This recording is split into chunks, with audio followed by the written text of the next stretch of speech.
just going to give it a simple oil change and a quick safety check and ride on off to the mountains and live happily ever after, right? Well, that just didn't happen. Matter of fact, let me turn the music off before YouTube has a conniption fit.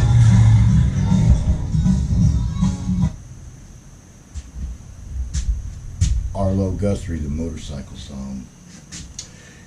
It all started with this.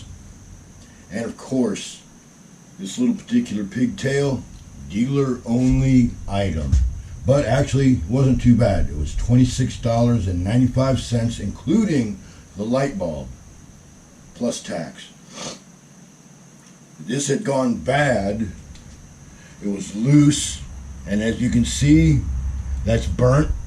This is probably the original one, which would be a 2007.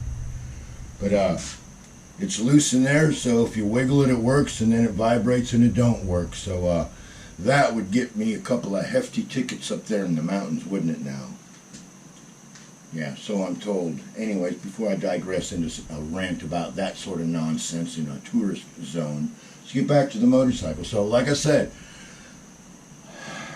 I simply was going to do a quick oil change and a safety check, and we went from that to this.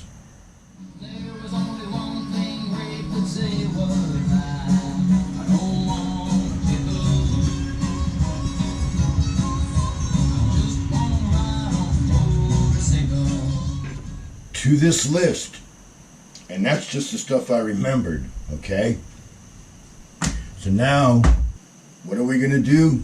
Well, stay tuned, and I'll show you what we're going to do. Alrighty guys, welcome back to 1822 MC Adventures and More. This is my channel, and my name is Pete, and today we're doing motorcycle maintenance. Yep. And of course I'm trying to get back into the AI rhythm, algorithm, whatever you want to call it, because for those of you that follow the channel, you know I've been having computer trouble. I haven't been able to post any decent videos recently. So it's like I've been sitting on the bench and everyone's done forgot about me. So I'm back in the game, guys. And like I said, I was going to just do a simple video to prove a point that you don't need to carry a toolbox with you. Just carry the tools that you would need. And what I mean by that is I was going to change my oil, what's known in the business as a 3-hole oil change. I was going to adjust the clutch, clean the spark plugs, replace them if they needed it, give her a once over, make sure everything was working, and go on up to the Wheels Through Time Motorcycle Museum. Yeah, that's my destination when she gets back up on the road. And like I said, it started out with the taillight not working, and it got worse from there. And then not only is my brake light and taillight shorting out, then hidden up in here is a brake switch. And to top that off on being bad, my brake shoes in the back are worn. Now, if I wasn't going to go nowhere this summer and just stay here, I'd probably wait till it cools off and the shoes would be just fine. But considering I'm going to the mountains, I need all the brake pads I can get. Period. And even though this is a heritage softail and a vintage looking motorcycle, it stops there. It absolutely does not come apart like an old school motorcycle. When you start working on these things, it becomes a new motorcycle quick. So now, if I wanted to weasel around everything and bust my knuckles and cuss and swear and invent some new words, I could replace my brake pads just like this. But I'm not going to do that. To make my life easy, I'm going to have to take off the crash bar, and I'm also going to have to take off the rear footrest.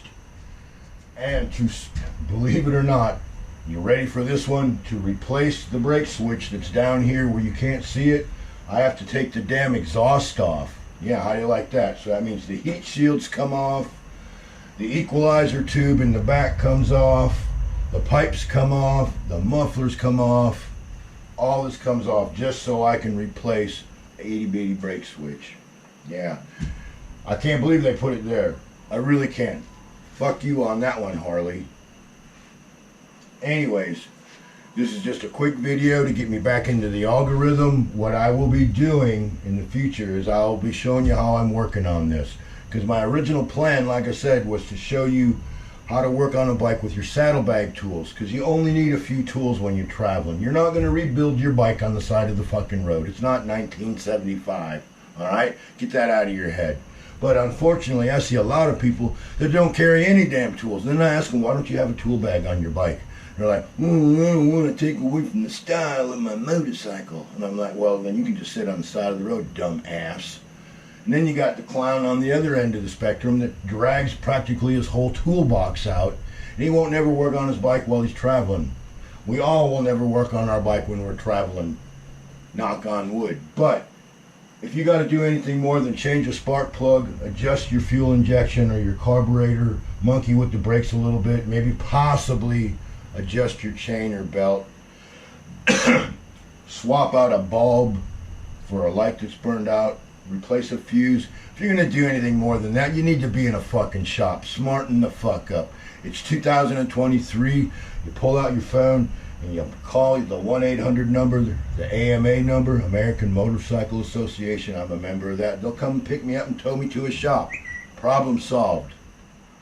So with that being said, you can follow along with me on the next couple videos when I'm going to be working on this thing. I'll be doing now, instead of a simple oil change, it's going to be a complete service.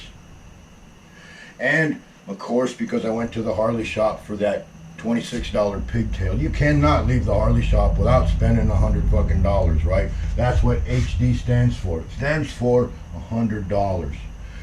But I bought some stuff that was very useful for me. Not only did I get my pigtail, 2 new Harley Davidson spark plugs, and I'll discuss that when I put them in.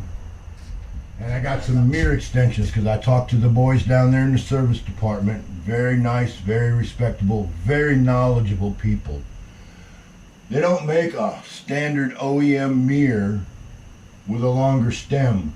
So what we're going to do is we're going to put a little extension on here, and I'll get that extra inch that I need. Actually, it'll be about 1.5 inches. So my mirrors are going to sit up a little higher. I'll be able to see a little bit better behind me, and everything will be good in the hood. So alright, so with that being said, you can follow along with me on the next couple videos. We're going to be doing some motorcycle maintenance because I ain't going out in the woods till I get this one fixed. And unfortunately, Kemosabe needs an oil change. I want to look at the valves. They're sounding a little clacky. And it needed a starter solenoid. 2004. After all these years, 20 years, right? Just about 20 years, the starter solenoid has worn out.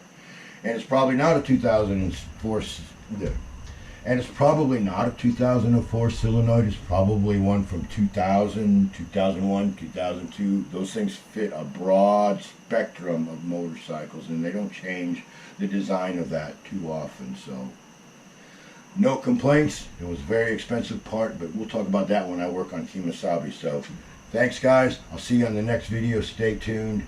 There's always more.